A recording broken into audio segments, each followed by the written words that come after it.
បងប្អូនឃើញផ្កាមកគុំនេះហ៎អាហ្នឹងផ្កាវាពណ៌ទឹកក្រូចរីកស្អាតបងប្អូនសឹងតែអត់ឃើញស្លឹក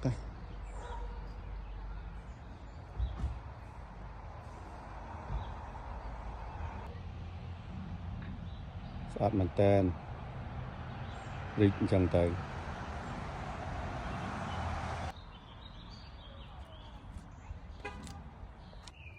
បងប្អូនមើលផ្កានេះអានេះនៅខាងខ្ញុំនេះគេហៅ Peony ហើយមិនដឹងថាខ្មែរហៅអីទេតែបើចិនបែបគេហៅផ្កាមូតានអាហ្នឹងអានេះផ្កាពណ៌សគឺស្អាតបងប្អូនរីកមែនតើវាកំពុងរីកហើយនេះ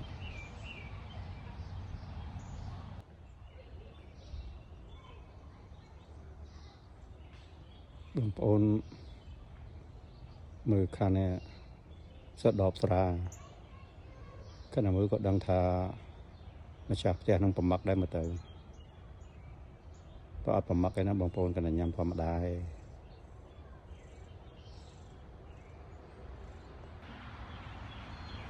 នេះនៅចំហៀងផ្ទះខ្ញុំមកបងប្អូនហើយថ្ងៃនេះមេឃយើងលឹមតែលឹមអញ្ចឹងធ្វើឲ្យរុក្ខជាតិហ្នឹងឬក៏ស្មៅផ្កាអីហ្នឹងវារីកស្អាត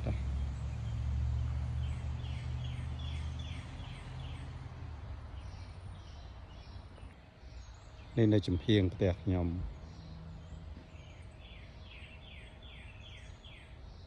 សុករៀងស្មុកបន្តិចរៀងស្ដុកបន្តិចក៏តែ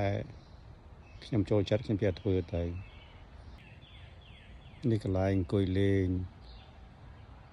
ដាក់កៅអី2 3មកហើយអង្គុយសម្លឹងទៅផ្លូវនេះខាងមុខនេះគឺផ្លូវថ្នល់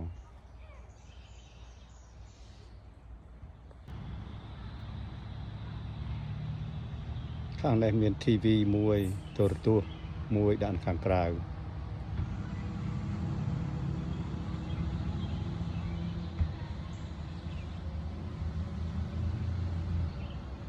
នេះម្ដានេះក៏ស្អាតដែរវាដូចអាដើមខាងមុខមិនអញ្ចឹងអានោះពណ៌ទឹកក្រូចតែនេះពណ៌សហើយនេះនៅពីក្រោយផ្ទះសើព្រៃឈើ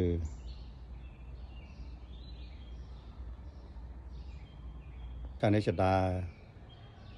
នៅពីក្រោយផ្ទះ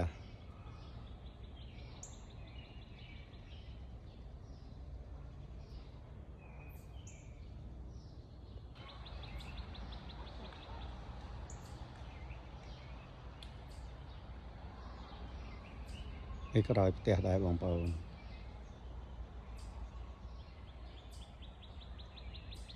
នេះគល់ឈើពីដើមឈើមួយដើមធំកន្លែងហ្នឹងតែខ្ញុំបានកាប់ឲ្យចោលទៅឥឡូវសល់តែគល់ជាងមួយអោបបងប្អូននេះនៅចំពីក្រោយផ្ទះដែរដើមយ៉ាភ្នីមេពណ៌ពណ៌ក្រហមមួយដើមអាពណ៌បៃតងមួយដើមស្លឹកវា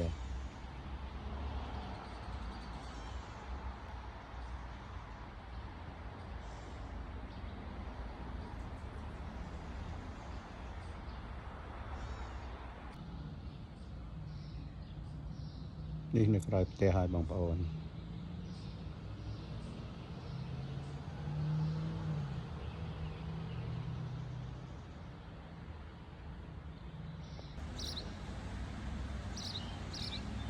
នេះខាងមុខ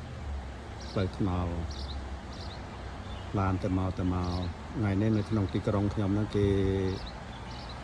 ធ្វើគេហៅ Apple Blossom គឺគេ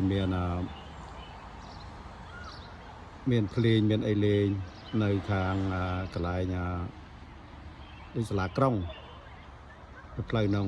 ហើយមនុស្សកំពុងមកហើយនេះម៉ោងប្រហែលជា9 ព្រឹកហើយមនុស្សកំពុងមកតែមើលគេលេង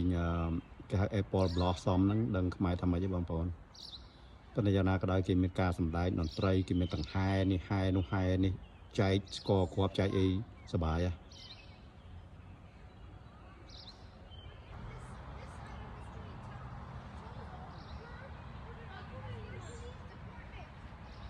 មនុស្សកំពុងទៅ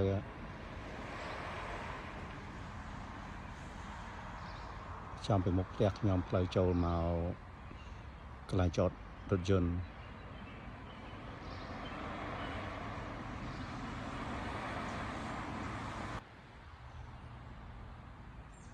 នេះនៅចំហៀងផ្ទះខ្ញុំ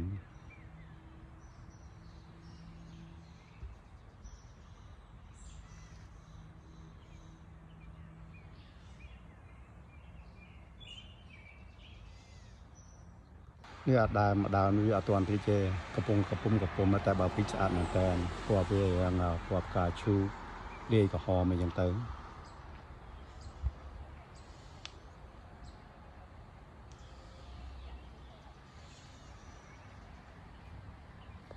មើលអាម្ដាននេះក៏ស្អាតដែរបងប្អូនដូចផ្កាលឿងលាយសកំពុងរីកដែរតែវាមិនទាន់រីកខ្លាំងទេតែអត់សូវរីកប្រមាណនេះវាផ្កាបេតិចឯនេះដើមចបៃពេលខែក្តៅអញ្ចឹងខ្ញុំលើកវាចេញមកក្រៅបងប្អូនអាចឮសំឡេងឆ្កែព្រុសពេលខែត្រជាក់ខ្ញុំលើកវាចូលក្នុងវិញបងប្អូនគិតផ្កាវាកំពុងរីកស្អាតណាមួយម៉ែកនឹងរីកឡើងស្គូឯខាងនេះដើមក្រូចសើចទើបលើកចេញមកក្រៅដែរពេលខែត្រជាក់លើកចូលក្នុងដែរដើមក្រូចសើចនៅនេះថ្លៃទេបងប្អូនមកដើមខ្ញុំហ្នឹងបើសិនជាអាចយកទៅរូបនៅផ្សារបានប្រហែលជាពីប្រឡោះ300ទៅ500បងប្អូន300ទៅ500ដុល្លារហើយខាងមុខខ្ញុំនេះអានេះគេហៅដើម Japanese Maple បងប្អូនស្លឹកតូចហើយវាអត់ខ្ពស់ទេប្រហែលតែប៉ុណ្្នឹងឯងអានេះអាយុកាលវាប្រហែលជា10ឆ្នាំនេះអូខេបងប្អូនដូចមានតែប៉ុណ្្នឹងថ្ងៃនេះហើយជម្រាបលាអរគុណបងប្អូនទាំងអស់គ្នាដែលតែងតែចូលមកទស្សនាវីដេអូខ្ញុំហើយជូនពរបងប្អូនទាំងអស់គ្នាសុខភាពល្អសុខសប្បាយបាយបាយ